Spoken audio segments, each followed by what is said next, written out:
नमः शिवाय जो आपका शिव का पंचाक्षर मंत्र है, आपके गुरु का मंत्र है, उसको सांसों पर चढ़ाइए नमः और शिवाय सांस से जाने दीजिए। ये आप जब याद पड़े 5 बार, 2 बार, 3 बार अपने गुरु को प्रणाम करिए नमः शिवाय से।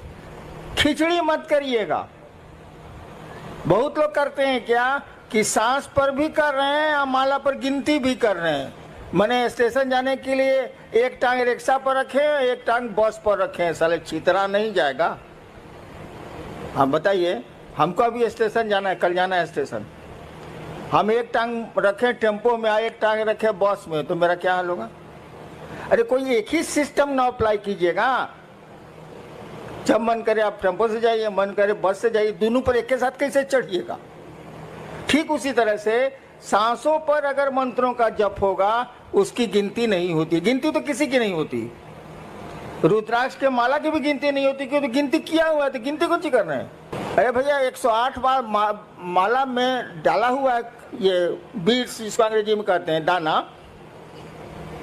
तो उसको गिनती कौन सी कर रहे हैं? नमः शिवाय 108 बार, वो तो गिनती किया हुआ है। सांस आपकी गिनती की हुई है, ये 24 घंटे में इतनी ही बार चलेगी, तो गिनती नहीं करनी है, न माला पर गिनती करनी है, न सांस पर गिनती करनी है। अरे नमः शिवाय करना है, तो माला और सांस की खिचड़ी मत बनाइएगा। एगो टांग टेम्पो पर, एगो टांग बस पर, ये माफिक चलबे नहीं बाबा, ये नहीं चलेगा।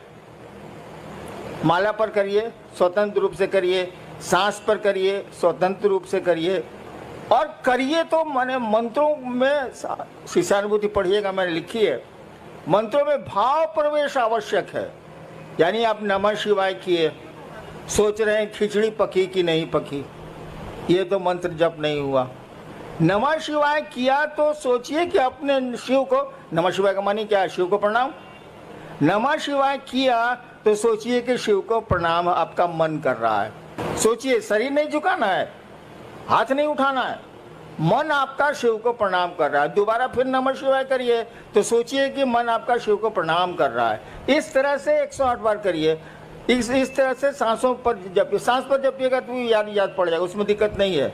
लेकिन माला पे, माला जैसे कीजिएगा, खिचड़ी याद आने लगेगी, चोखा याद आने लगेगा, अचार याद आने लगेगा। इसीलिए सोचिए कि नमः शिवाय का अर्थ होता है शिव को प्रणाम। आपका मन शिव को प्रणाम करे तब नमः शिवाय का अर्थ हुआ, नहीं तो नमः शिवाय का क्या अर्थ? नेक्स्ट। मुंबई से भाई उर्वेश, इनकी जिज्ञासा है कि शिव भगवान और शिव गुरु में क्या अंतर है? कोई अंतर नहीं है। भगवान शिव और शिव गुरु में क्या अंतर है? महाकाल और महादेव में क्या अंतर है? अघोरेश्वर और शिव में क्या अंतर है? अरे एक ही सत्ता के कई काम हैं, इसीलिए कई नाम हैं। सत्ता तो एक ही है। मैं ही हूं, मैं एक हरिनारायण। मैं सरकार में ज्वाइंट सेक्रेटरी भी था, गाड़ी भी अच्छी चलाता हूं, पिस्टल भी बढ़िया चलाता हूं। तो आप कहिएगा कि एक बार मैं गया था सीवान, तो गाड़ी खुद चला रहा था, एटीएम था उसमें पटना में। सीवान गाड़ी बैक कर रहा था, बाजार का दिन था, कुछ महिलाएं थी, हमको कोई चिंता, गांव कितना जाते हैं हम। तो पीछे से किसी महिला ने कहा, ए ड्राइवर साहब लौको तो नहीं खे। हमारा साथी बगल में बैठा हुआ था कि ए बॉस, आपको तो एडीएम से ड्राइवर बना दिया। तो जैसा काम कीजिएगा वैसा ही नाम न होगा। तो शिव गुरु और शिव भगवान शिव या कोई शिव का जो रूप है, सभी रूप उन्हीं के हैं, उसमें कोई फर्क नहीं पड़ता है। काम अलग अलग है, सो दिमाग में रखिएगा। गुरु से मांगिएगा तो जो चीज़ आपको आपके लिए गड़बड़ हो जाएगी भविष्य में, वो नहीं देगा।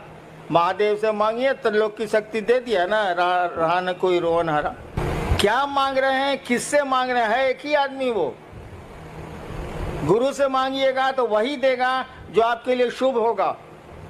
महादेव से मांगिएगा तो मांगिए, वहां पहुंच हो गई तो जो मन करे सो ले लीजिए, लूटा जाइए चाहे लूट लीजिए। महाकाल से मांगिएगा तो उतना किसी से दोस्ती करता है ना दुश्मनी करता है, कालनी संगी होता है, उसकी संगति किसी से नहीं होती है। कहा जाता महाकाल तेरी दया भी छलना है। महाकाल से दया मांगिएगा तो वो छल देंगे, काल किसी का दोस्त होता ही नहीं, न किसी का दुश्मन होता।